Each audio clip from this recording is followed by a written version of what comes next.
Commander, are the Marvel Strike Force devs holding our hands too much? Hard, no cash to spend, free to play till the very Have you end. noticed lately that Marvel Strike Force is making it easier? Easier to know what to build, when to build it, and how to progress.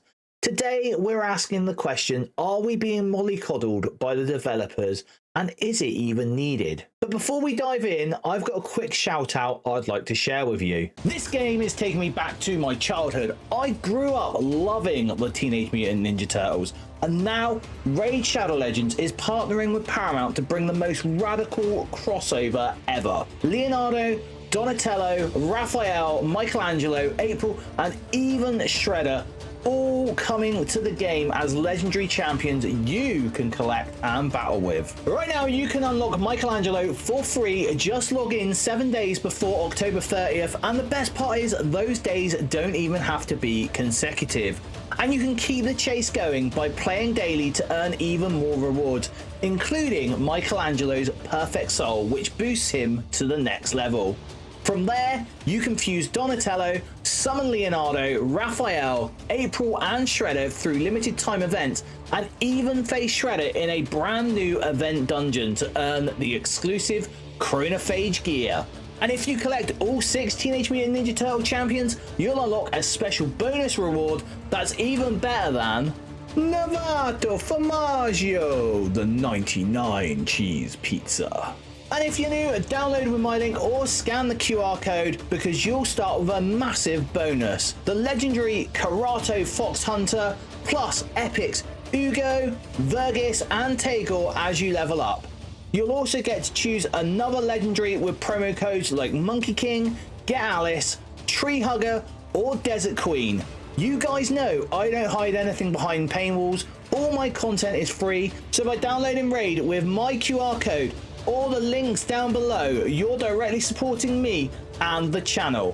Thank you to Polarium for sponsoring this video, and special thanks to Paramount. So what are you waiting for? Download Raid today. Alright Commander, so are we being led by the developers too much into what we're building? I think we are, and I've pulled together some evidence to show you why. Let's start with the Professor X Saga. At first glance, it gave us this illusion of agency. We had the city nodes, the global villain nodes, the global hero nodes, the cosmic villain nodes, and the cosmic hero nodes. And they made it look like any post-Ares stat character in those domains could work. But here's what was really happening. In the city section, the JSON was coded to allow vigilantes to function with just 3 members. So you didn't even need to build all 5. The saga itself made sure they still worked. And in the global hero section, war mode buffs were active, and that gave Liberty the clear advantage. And it didn't stop there. In the cosmic hero section, Cosmic Crucible buffs were also active, which was perfectly tailored to the Starjammers. And don't forget, we even got an in-game message at the time telling us which characters to power up. So while it looked open-ended, the reality was carefully tuned towards specific teams. The Fantastic Four MCU breaking into Hero Cosmic is the exception, but only because they're so strong they transcend those buffs. Now next, I want to take a look at the Annihilation Raid II. With the full Insidious 6 now released, 2 of the 9 nodes are bonus nodes. They specifically require the latest teams. Yes, they're technically optional. You can skip them. But if you want maximum rewards, you're pushed to build exactly what just came out, and at the highest gear tier. Again, it's guidance disguised as choice. And finally, we have everyone's favourite topic, Overpower. The idea was good, to restore the impact of progression and to simplify it into a single rank. But it also became another way the game told us who was strong and how far we had pushed them. The interesting thing is, what we just learned from the Envoy call with Ryan Jacobson is Overpower didn't actually deliver the results they wanted. Big spenders didn't end up widening their older rosters. Free-to-play players stayed focused on chasing that Professor X.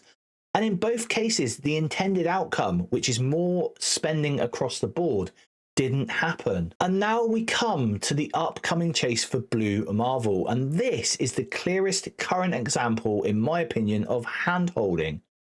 Here's how the requirements break down. After one unrestricted node, you're immediately funneled into using your Conquerors at purple ISO 4, and then again at purple ISO 5, which is the newest progression system. Then we see non-mythic cosmic. Looks open-ended, but I bet those nodes are tuned for the Fantastic Four MCU. Not only are they Conquerors, they're also part of our current arena meta and already built by most players to the top level. Then comes Non-Mythic City, right after this release of the Insidious 6, another Conqueror team. That investment also happens to line up with this new raid, leading them at Gear Tier 20. Finally, Non-Mythic Global. This looks like freedom, but if I were a betting man, I'd say the Hellfire Club global characters and maybe Damon Hellstrom from the Brimstone are the intended picks. So once again, it's looking like agency, but in reality, the design is channeling us right into specific characters and teams. So why would they design content this way? Well, the case for handholding is simple. Scopely is a business. They need income to keep the game alive. By pointing us towards bottlenecked resources or low-star characters, they guide spending in a way that's predictable. For spenders, that means pack opportunities. For free-to-play players, it's going to give them clarity on where to put their limited resources. And at the end of the day, some guidance helps avoid dead ends and keeps players engaged. But the case against is just as strong. Too much hand-holding can actually backfire. And Overpower is a prime example of this.